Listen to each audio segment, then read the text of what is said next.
जो बंगाल के governor general बना दिया गया था, और आगे चल के अब वायसराय का नाम दे दिया गया है। आप देखेंगे 1784 का पिट्स इंडिया एक्ट था।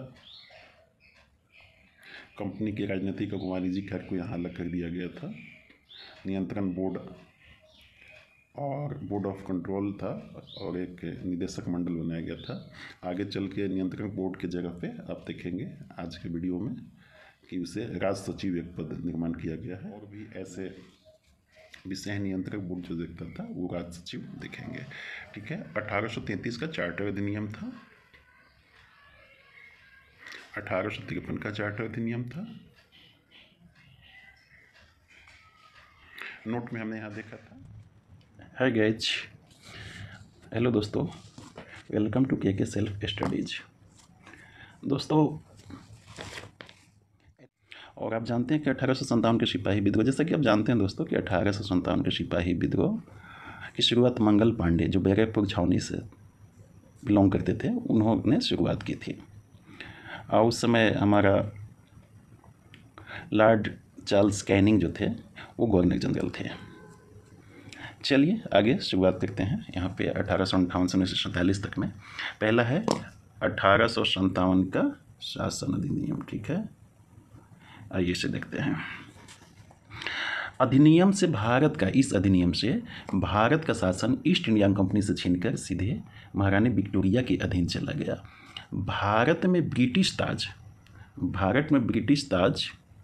का प्रत्यक्ष प्रतिनिधित्व वायसराय बन गया। कौन बन गया? वायसराय। अब गवर्नर जनरल का भी नाम बदल दिया गया और क्या कहा जाने लगा? वायसराय कहा जाने लगा। गवर्नर जनरल का भी नाम बदल दिया गया, अब यहाँ वायसराय हो गया। वायसराय हो गया, वो किसका एजेंट हो गया? सीधे ब्रिटिश महारानी का। ध्यान रखेंगे। इस अधिनियम में नियंत्रण बोर्ड और निदेशक कोर्ट समाप्त कर भारत में शासन की द्वैध प्रणाली को समाप्त कर दी गई। देखिए, आपको पहले क्या बताया था मैंने कि द्वैध शासन की शुरुआत जब हुआ था तो द्वैध शासन की शुरुआत में दो बोर्ड बनाया गया था, नियंत्रण बोर्ड और निदेशक मंडल। ठीक है, नियंत्रण बोर्ड जो था वो प्रशासनिक मामलों को देखता था, और निदेशक बोर्ड जो था, यहाँ पे टाइपिंग मिस्टेक सुधारना, निदेशक बोर्ड होगा, यहाँ पे कोर्ट नहीं, यहाँ पे होगा बोर्ड। निदेशक बोर्ड जो था, तो निदेशक बोर्ड क्या देखता था? ये कंपनी के शासन को देखता था। तो जब कंपनी के हाथों से छीन लिया गया, शासन को कंपनी के हाथ से छीन लिया गया और वहाँ की महारानी अपने हाथ में कर ली, तो निदेशक बोर्ड की ज़रूरत रही नहीं। तो इन्होंने इसे क्या किया? समाप्त कर दिया। तो द्वैध शासन की प्रणाली खत्म हो गई, जिससे एक कंपनी देखती थी और एक शासन के रूप में नियंत्रण बोर्ड देखता था। ठीक है, भारत में एक नए पद राज सचिव की रचना की गई। तो अब उसके जगह पे कुछ चाहिए। फिर जो नियंत्रण बोर्ड था वो अब नहीं रहा, जब समाप्त किया गया, तो उसके जगह पे कोई चाहिए सिस्टम। उसके लिए राज सचिव एक पद बनाया गया। ठीक है, ये राज सचिव जिसने भारतीय प्रशासन पर संपूर्ण नियंत्रण की शक्ति थी। ये राज सचिव को क्या था? भारतीय संपूर्ण नियंत्रण की शक्ति। ब्रिटिश कैबिनेट का सदस्य था और ब्रिटिश संसद के प्रति उत्तरदायी था। देखिए यहाँ क्या है, ब्रिटिश संसद का सदस्य था। ये जो राज सचिव था किसका सदस्य था? ब्रिटिश संसद का। जैसे आज हमारे यहाँ लोकसभा है तो वहाँ पे Lord of house, Lord of Commons होते हैं, वहाँ भी दो उच्च सदन, निचले सदन होती है। तो ये ब्रिटिश संसद का सदस्य होता था, ना कि भारत का। ब्रिटिश संसद का सदस्य होता था, ध्यान रखेंगे। और वहीं के संसद के प्रति उत्तरदायी था। शासन यहाँ पे हो रहा है और कहाँ के संसद के प्रति उत्तरदायी है? ब्रिटिश संसद के प्रति। ठीक है, इस सचिव की सहायता के लिए 15 सदस्यीय परिषद का गठन किया गया, जिसके अध्यक्ष स्वयं भारत सचिव होते थे। 15 सदस्यीय परिषद इनकी सहायता के लिए? राज सचिव की सहायता के लिए। ठीक है, इस परिषद को भारत और इंग्लैंड मुकदमा करने का अधिकार था। भारत और इंग्लैंड में मुकदमा करने का अधिकार था। ये जो परिषद था, ये 15 सदस्यीय, ये भारत और इंग्लैंड में मुकदमा कर सकता था। आगे क्या है? 1861, 1892 और 1919 का भारत शासन अधिनियम। ठीक है, आइए देखते हैं 1861 का भारत शासन अधिनियम। ठीक है, देखिए 1861, 92, 1909 ये जो भी बने, 1857 के विद्रोह के बाद जो भी एक्ट बने, तो सीधी सी बात है कि 1857 में क्या हुआ था? सिपाही विद्रोह। 1857 में क्या हुआ था? सभी जानते हैं, सिपाही विद्रोह, जिसे प्रथम स्वतंत्रता संग्राम भी हम लोग कहते हैं।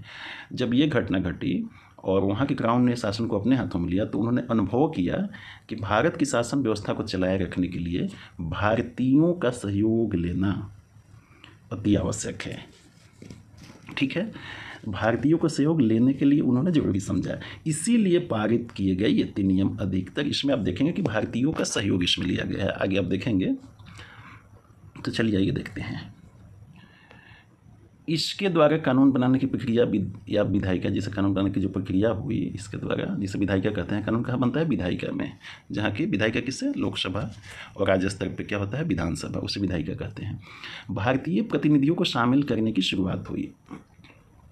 इस विधायिका में जो कानून बनाने की प्रक्रिया हुआ उसमें अब भारतीयों को भी शामिल किया जाने लगा। पहले ऐसा कुछ नहीं था। पहले क्या था? 15 सदस्यीय क्या होता था? एक परिषद होता था राज सचिव की, और यही सारा चीज़ करता था। तो इसमें भारतीयों का रोल नहीं है। अब यहाँ देखिए क्या है कि कानून बनाने के लिए भारतीय प्रतिनिधियों को शामिल किया करने लगे। ठीक है, इस कुछ भारतीयों को अतिरिक्त परिषद में गैर सरकारी सदस्य के रूप में नियुक्त कर सकता था। कौन? Governor general. ठीक है, 1862 में लॉर्ड कैनिंग ने 3 भारतीयों, 1862 में जब यहाँ उस टाइम का जो गवर्नर जनरल था लॉर्ड कैनिंग था, ने 3 भारतीयों, किसे पटियाला के महाराजा को, बनारस के राजा को और दिनकर राव जी को विधान परिषद में मनोनीत किया।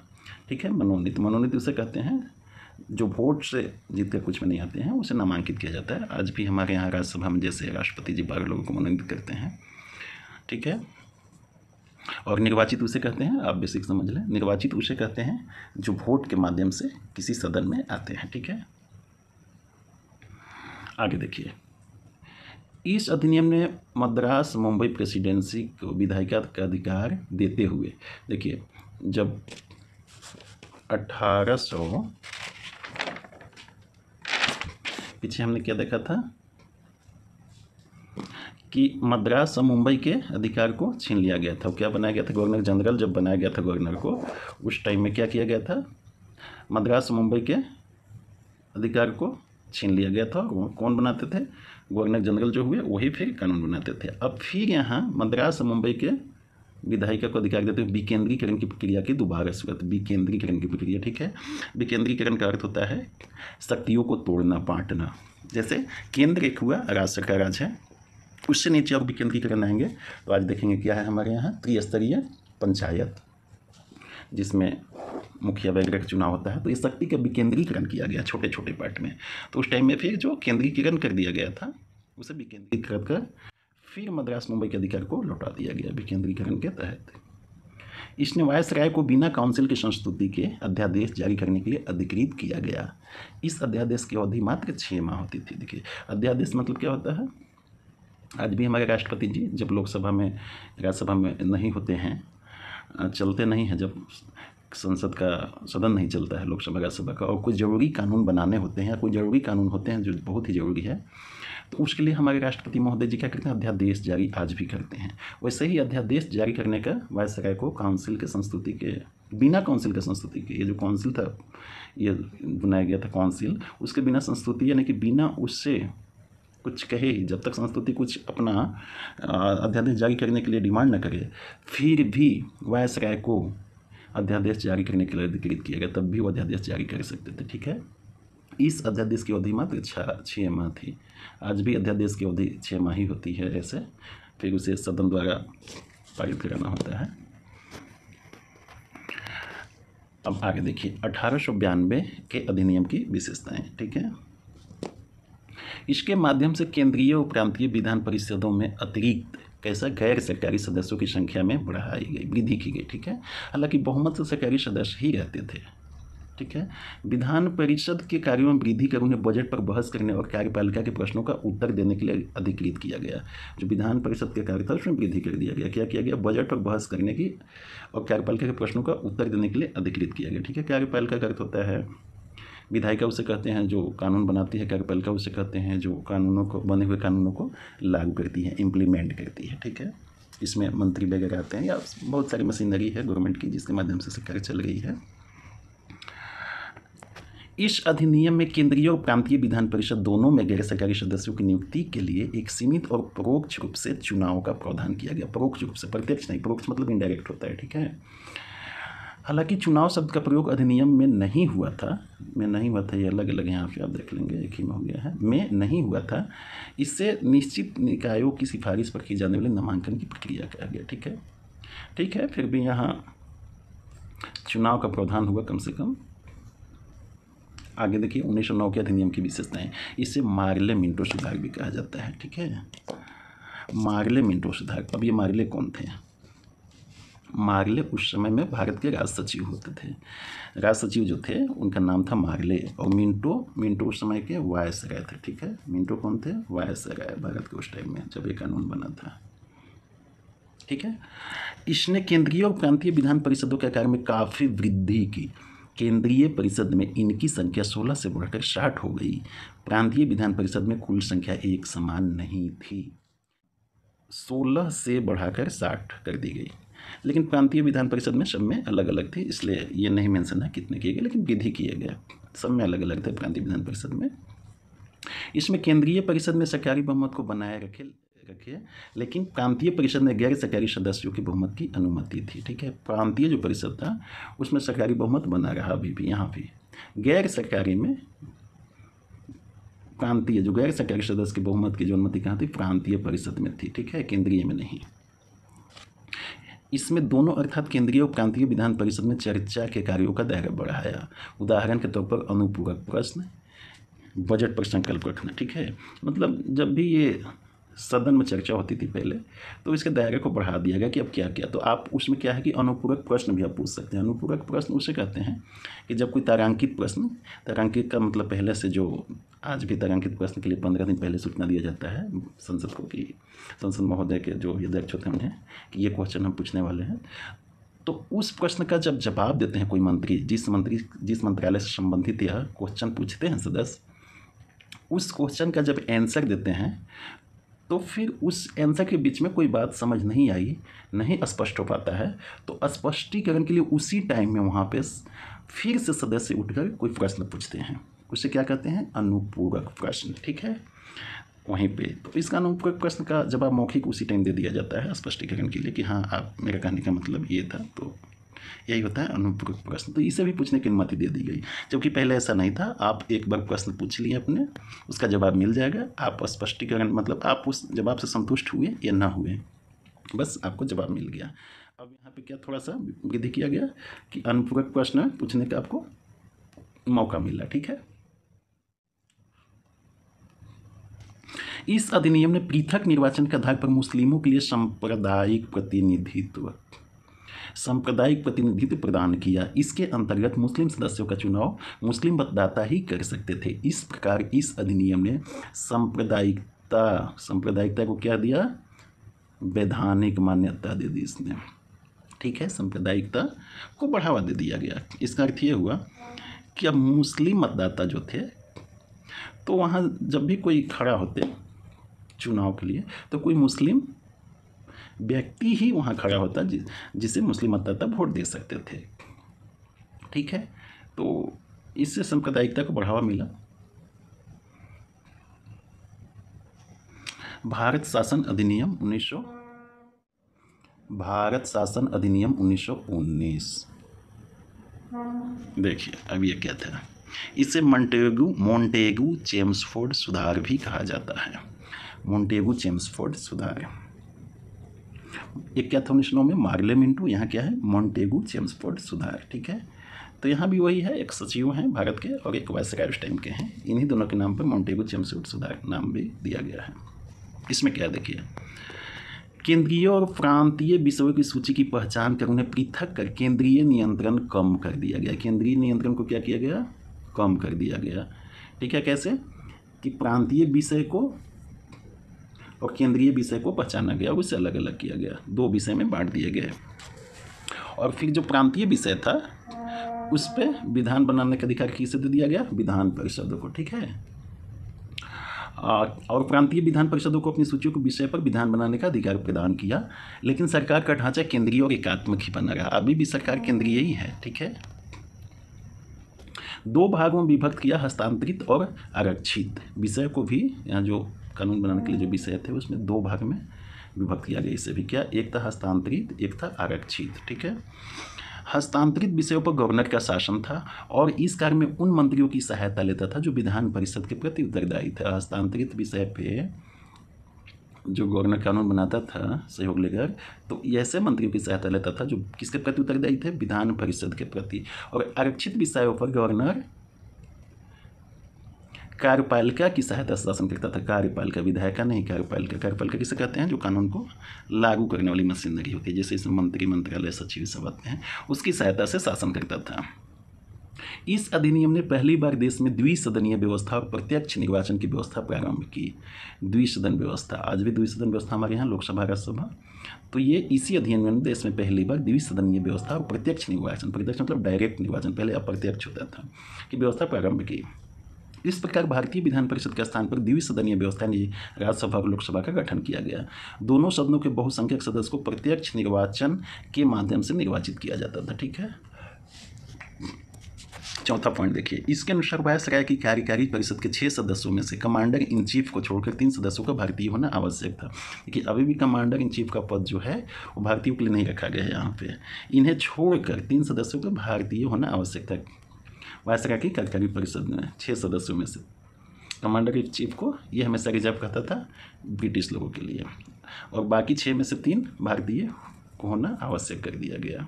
देख रहे हैं आप किस तरह से 1857 की क्रांति के बाद भारतीयों का सहयोग लिया जा रहा है, थोड़ा ही सही लेकिन दिया जा रहा है। देखिए 3 सदस्य का भारतीय होना आवश्यक था, नहीं हो सकते थे, नहीं होना आवश्यक था, लेकिन अभी भी कमांडर इन चीफ जैसे जो सेंसिटिव पोस्ट है वो ब्रिटिश लोगों के लिए रिजर्व है।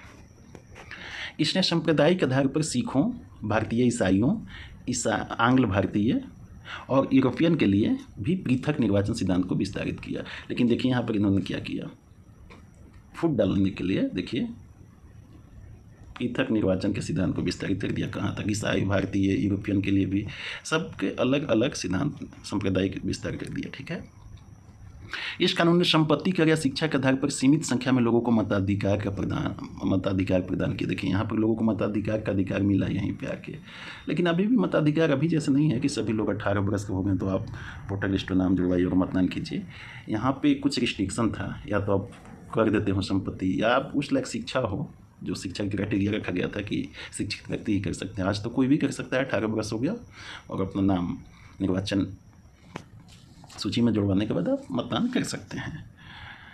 इस कानून ने लंदन में भारत के उच्चायुक्त के कार्यालय का सृजन किया और अब तक भारत सचिव द्वारा किए जा रहे कुछ कार्यों को उच्चायुक्त को स्थानांतरित कर दिया गया। यहाँ पे देखिए क्या हुआ, लंदन में भारत के उच्चायुक्त कार्यालय एक बना है इसका नियम के तहत। अब भारत सचिव जो होते थे उसके द्वारा कुछ कार्यों को अब उच्चायुक्त देखेंगे। ठीक है, इससे एक लोक सेवा आयोग का गठन किया तथा 1926 में सिविल सेवकों की भर्ती के लिए केंद्रीय लोक सेवा आयोग का गठन किया गया। लोक सेवा आयोग जिसके माध्यम से आज इस लोग का सिलेक्शन होता है, जो यूपीएससी आज एग्जाम लेती है। तो लोक सेवा आयोग का गठन जो था ये 1926 में सिविल सेवकों की भर्ती के लिए केंद्रीय लोक सेवा आयोग का गठन कर दिया, UPSC, union public service commission. ठीक है, इसके अंतर्गत एक वैधानिक आयोग यानी कमीशन का गठन किया गया है। वैधानिक आयोग बनाया गया, कमीशन बनाया गया, जिसका कार्य 10 वर्ष के बाद जांच कर अपनी रिपोर्ट प्रस्तुत करना। इसके अंतर्गत एक वैधानिक आयोग यानी कमीशन का गठन किया गया, जिसका कार्य था हर 10 वर्ष के बाद जांच कर अपनी रिपोर्ट प्रस्तुत करना। क्या चीज़ की जांच करें, कानूनों की समीक्षा कर, जो कानून बनाए जा रहे थे कि कितने ये कानून अच्छे हैं। जाहिर सी बात है कि इन कानूनों को भारत के शासन को अच्छा बनाने वाला अधिनियम के नाम से प्रसिद्ध है। सब कानून कौन, 1858 के बाद जो भी कानून बने हैं भारत के शासन को अच्छा बनाने के नाम पे बनाया गया था। तो उसी की जांच करना था कि भारत का शासन कितना अच्छा हो रहा है इसके तहत हर 10 वर्ष में। इसी के तहत साइमन कमीशन आयोग गठित किया गया, जो 1927 में 7 सदस्यीय टीम भारत आया। ये साइमन कमीशन जो था 7 सदस्यीय टीम में भारत आया था 1927 में। ठीक है, ये 2 वर्ष पहले ही बन गया था, 10 वर्ष में बनाना था। 1919 के अधिनियम के तहत ये बना था। जांच की रिपोर्ट प्रस्तुत करने के लिए कमीशन एक बनेगा, तो 1929 में बना था, 2 वर्ष पहले ही बना दिया गया था। तो ये साइमन कमीशन क्या था, ये थोड़ा सा जान लें कि साइमन कमीशन था क्या। ठीक है, ब्रिटिश सरकार ने नवंबर 1927 में निर्धारित समय से 2 वर्ष पूर्व ही नए संविधान में भारत की स्थिति का पता लगाने के लिए सर जॉन साइमन के नेतृत्व में। इसके अध्यक्ष कौन हुए? Sir John Simon. ठीक है, सर जॉन साइमन के नेतृत्व में 7 सदस्य वैधानिक आयोग के गठन की घोषणा की। आयोग के सभी सदस्य ब्रिटिश थे, इसलिए सभी दलों ने इसका क्या किया? बहिष्कार किया। इसमें सभी सदस्य क्या हैं? ब्रिटिश हैं। जाहिर सी बात है कि कानून की समीक्षा की जाएगी कि कितना अच्छा है तो वो अच्छे ही बताएंगे। इसमें भारतीयों को शामिल किया गया नहीं। तो हमारे जितने भी दल थे यहाँ, कांग्रेस वगैरह जो भी थे, वो इस सभी ने इसका विरोध किया।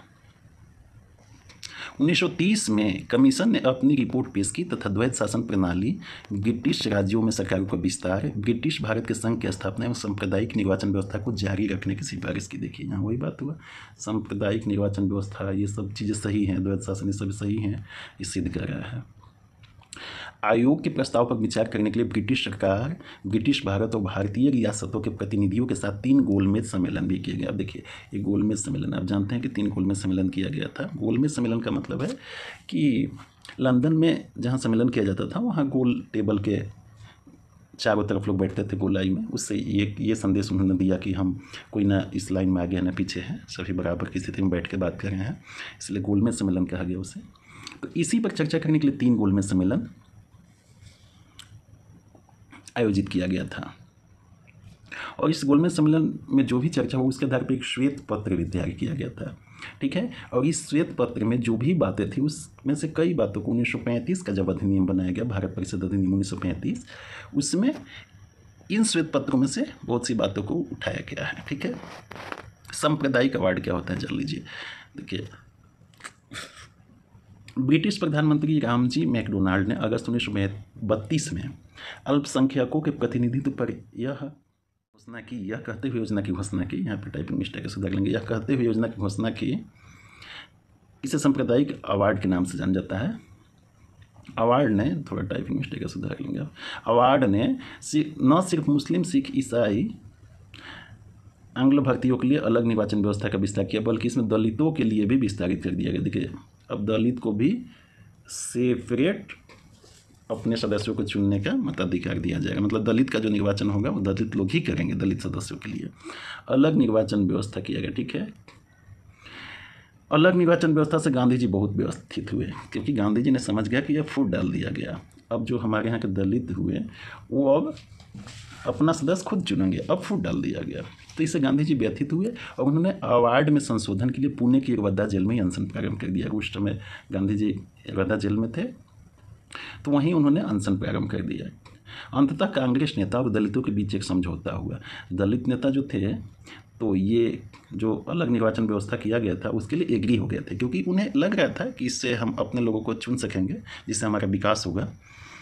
तो उन्होंने एग्री हो गया था। इसीलिए ये जो समझौता कांग्रेस नेता और दलितों के बीच एक समझौता फिर किया गया कि यह सही नहीं है, और इसमें संयुक्त हिंदू निर्वाचन व्यवस्था को बनाए रखा गया और दलितों के लिए स्थान आरक्षित कर दिया गया। ठीक है, अब दलित के लिए स्थान आरक्षित कर दिया गया है। 2 चीज़ें देखिए, एक अलग निर्वाचन व्यवस्था है, एक दलितों के लिए स्थान आरक्षित कर दिया गया। दोनों में अंतर बेसिक क्या है समझ लीजिए। अलग निर्वाचन व्यवस्था में ये होता है कि दलित लोग ही खड़ा होंगे, जिसका वोट सिर्फ दलित ही दे सकते हैं, ऐसा कुछ सीट दिया जाएगा। और आरक्षित व्यवस्था में क्या होता है कि जो लोग खड़े होंगे चुनाव में वो तो दलित होंगे, उनके लिए आरक्षित होगा, लेकिन वोट सभी लोग देंगे। वोट क्या देंगे? सभी लोग मतदाता रहेंगे। ठीक है, तो उससे क्या होगा कि वो जो भी व्यक्ति चुना जाएगा, चुने जाने के बाद वो सभी के वोटों से बनना है, हर जाति के वोटों से बनना है, तो वह सभी का ध्यान रखेगा। ठीक है, यहाँ पे बेसिक तक थोड़ा सा बता दिया हमने। आगे ये देखते हैं भारत शासन अधिनियम 1935। भारत शासन अधिनियम 1935 देखिए क्या है।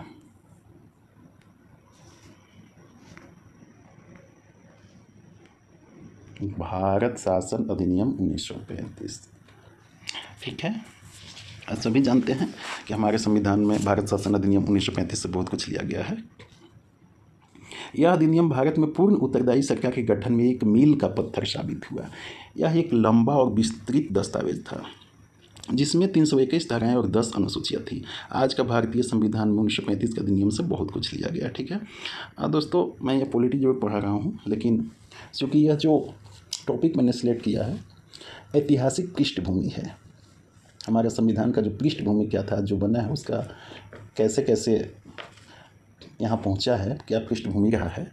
तो चूँकि यह इतिहास जैसा टॉपिक है तो हो सकता है कि जिन लोगों को इतिहास में कम इंटरेस्ट रहता हो उन्हें थोड़ा सा बोरिंग फीलिंग आएगा, लेकिन कोई बात नहीं, अब बने रहिए, आगे बहुत अच्छा महसूस होगा। पॉलिटी बहुत ही इंटरेस्टिंग टॉपिक होता है, ठीक है। तो इसकी विशेषताएं देखिए, 1935 के अधिनियम की विशेषताएं क्या थी। इसने अखिल भारतीय संघ की स्थापना की। अखिल भारतीय संघ का मतलब होता है पूरा भारत का एक संघ बनाया गया इस टाइप का, जिसमें राज्य और रियासतों को एकीकृत की तरह माना गया। राज्य और रियासत को एकीकृत की तरह माना गया। और अधिनियम में केंद्र और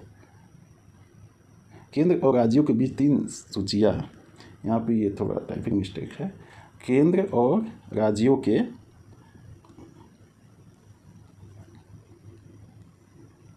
बीच 3 सूचियाँ, संघ सूची, राज्य सूची और समवर्ती सूची का बंटवारा किया गया है। संघ सूची, राज्य सूची, समवर्ती सूची।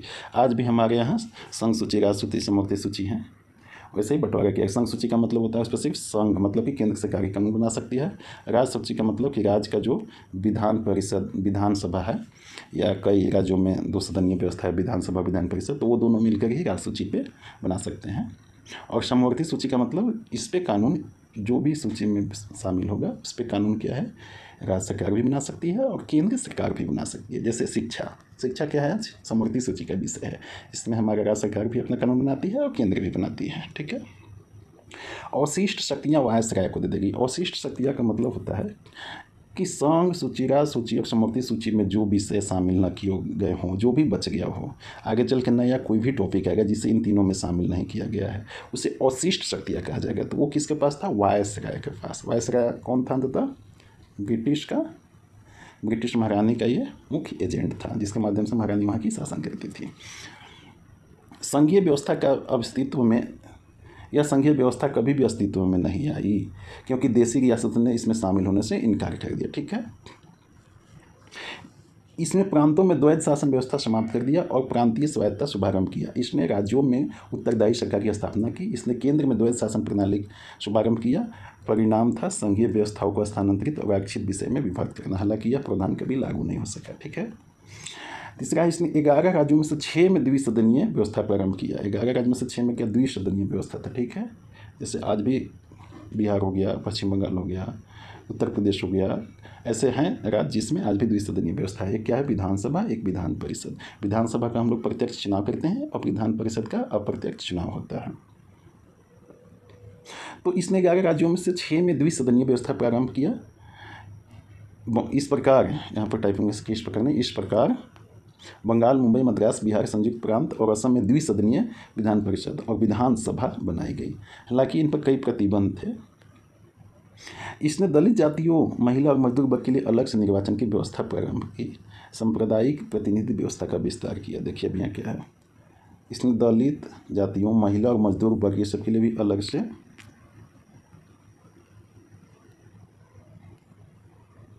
महिला और मजदूर वर्ग के लिए अलग से निर्वाचन की व्यवस्था किया। इससे क्या हुआ, सांप्रदायिकता को क्या मिला, बढ़ावा मिला, ठीक है।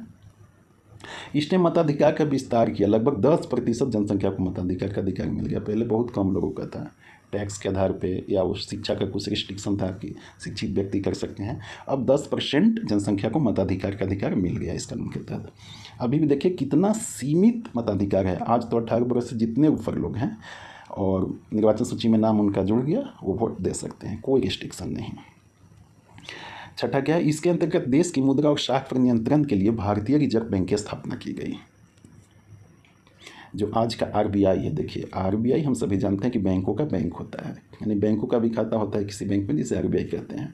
वो RBI का स्थापना कब किया गया, याद रखेंगे, ये एग्जाम में आता है। 1935 के अधिनियम के तहत ही किया गया था, ठीक है, 1935 में ही हुआ था। इसने न केवल संघीय लोक सेवा आयोग की स्थापना की, बल्कि प्रांतीय लोक सेवा आयोग की स्थापना भी की। संघीय लोक सेवा आयोग जिसे कि UPSC कहते हैं, और राज्य की भी सिविल सेवा चयन के लिए एक कमीशन होता है, उसे प्रांतीय सेवा आयोग कहते हैं। जैसे JPSC, BPSC, UPPSC, ठीक है।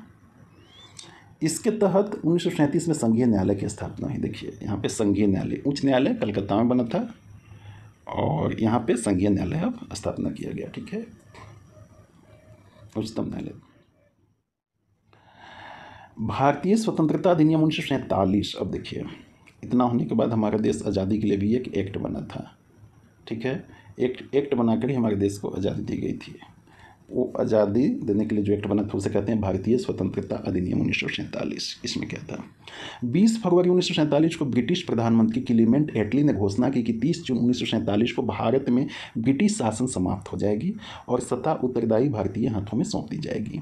इस घोषणा पर मुस्लिम लीग ने आंदोलन किया, भारत के विभाजन की बात कही। जब ये बातें आई कि 30 जून 1947 को भारत को सत्ता सौंप दी जाएगी और ब्रिटिश शासन समाप्त हो जाएगा, तो इसमें मुस्लिम लीग ने यहाँ पे आंदोलन किया। क्यों? अलग देश की मांग के लिए। 3 जून 1947 को ब्रिटिश सरकार ने फिर स्पष्ट किया कि 1946 में गठित संविधान सभा कि हमारे यहाँ जब आज़ादी दिया जाएगा तो एक संविधान बनाना होगा हमारे देश के लिए। तो 1946 में एक संविधान सभा बना था, तो उसी संविधान सभा की बात हो रही है। वो संविधान सभा हमारे संविधान आज उसी सभा के द्वारा बनाया गया है जो लागू है। तो उसने स्पष्ट किया 3 जून 1947 को कि ब्रिटिश सरकार ने फिर स्पष्ट किया 1946 में संविधान सभा गठित संविधान सभा द्वारा 1946 में जो इस सभा का गठन हुआ था उसके द्वारा बनाया गया संविधान उन क्षेत्रों में लागू नहीं होगा जो इसे स्वीकार नहीं करेंगे, ठीक है। यानी कि मुस्लिम लीग ने जो आंदोलन किया उसे उन्होंने मान्यता दे दी। 1946 में गठित संविधान सभा द्वारा बनाया गया संविधान उन क्षेत्रों में लागू नहीं होगा जो इसे स्वीकार नहीं करेंगे।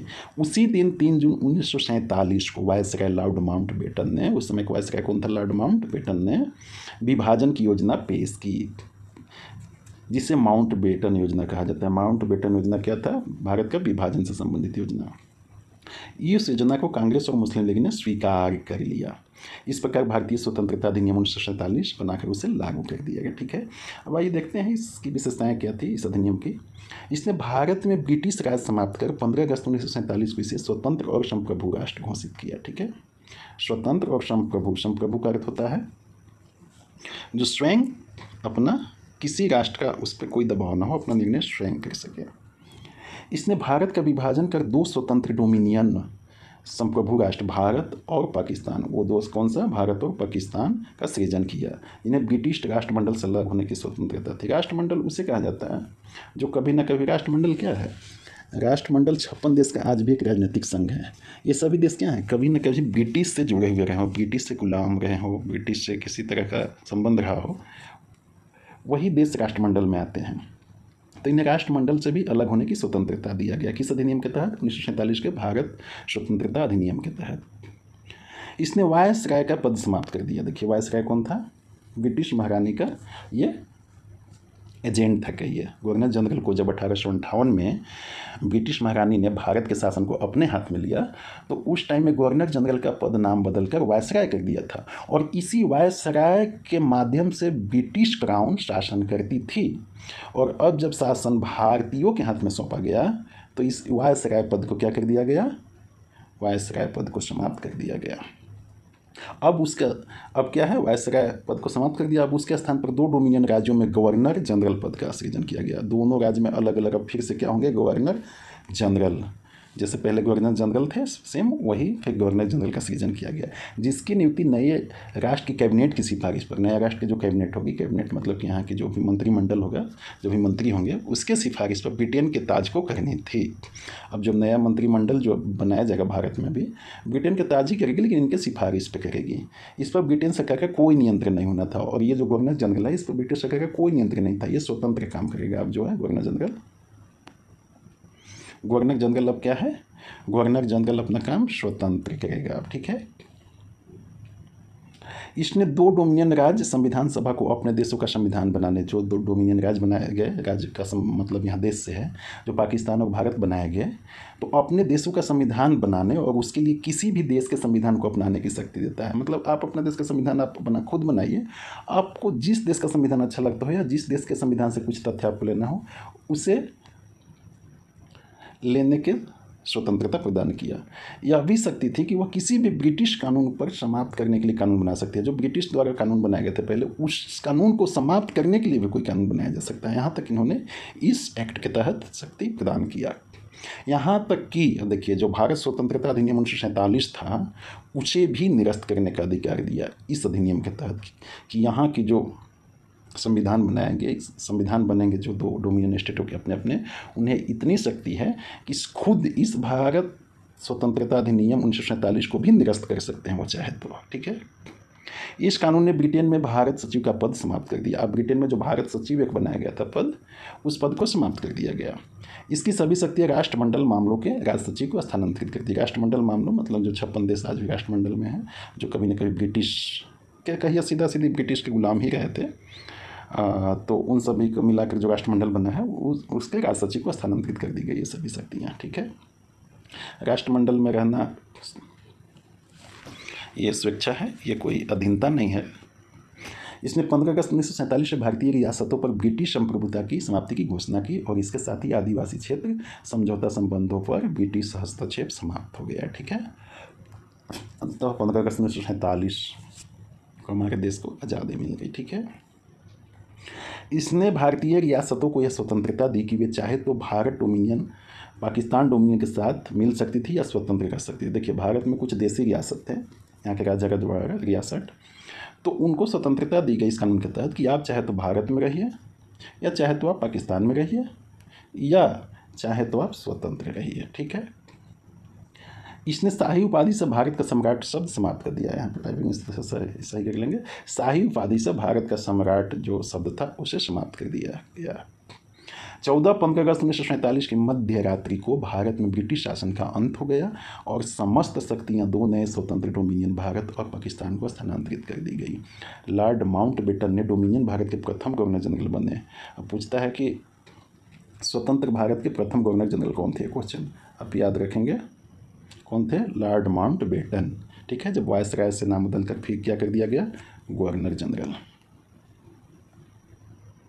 जवाहरलाल नेहरू को भारत के प्रधानमंत्री के रूप में शपथ दिलाई गई, प्रथम प्रधानमंत्री। 1946 बनी संविधान सभा को स्वतंत्र भारतीय डोमिनियन की संसद के रूप में स्वीकार कर लिया गया। 1946 में तो संविधान सभा बनी थी, जो हमारे संविधान को बनाने के लिए सभा बनाई गई थी, उस सभा को ही संसद के रूप में स्वीकार कर लिया गया उस टाइम के लिए। उस टाइम में संसद का चुनाव तो हुआ नहीं था लोकसभा राज्यसभा के लिए, देश तो अभी आज़ाद होने के ही कगार पर थी, आज़ादी हुई थी, कोई चुनाव तो हुए नहीं थे। तो फिलहाल संसद तो चाहिए कानून बनाने के लिए, देश को चलाने के लिए। तो संसद किसे बना दिया गया, जो संविधान सभा थी उसी को संसद के रूप में स्वीकार कर लिया गया। ठीक है, ठीक है दोस्तों, ये टॉपिक हमें पता है कि आपको हो सकता है बोरिंग लगा होगा, क्योंकि ये टॉपिक पॉलिटिक्स जरूर है लेकिन ऐतिहासिक पृष्ठभूमि होने के कारण इसे इतिहास के रूप में ही देखा जा सकता है। तो इतिहास विषय आज भी बहुत लोगों को बोरिंग लगता है, तो कोई बात नहीं, फिर भी आप वीडियो में बने रहें, इसके लिए धन्यवाद। और दोस्तों, वीडियो को लाइक शेयर एंड सब्सक्राइब कर दीजिएगा हमारे चैनल को। अगर आप चाहते हैं कि इसी तरह की वीडियो आगे हम बनाते रहें तो आप मेरे चैनल को प्लीज़ लाइक कर दीजिएगा। लाइक करने, शेयर करने, सब्सक्राइब करने से क्या होता है कि हमें मोटिवेशन मिलती है, आप लोगों को इस तरह के वीडियो बनाते रहें आगे। और दोस्तों, यदि आपको लगे कि इस टॉपिक या विषय पे आप वीडियो बनाइए, कोई करंट अफेयर का टॉपिक हो, इतिहास का हो, पॉलिटी का हो, कोई टॉपिक आपको पेचीदा लगता हो, तो आप जरूर कमेंट में हमें बताएंगे कि किस टॉपिक पे आपको वीडियो चाहिए। थैंक यू दोस्तों, थैंक यू।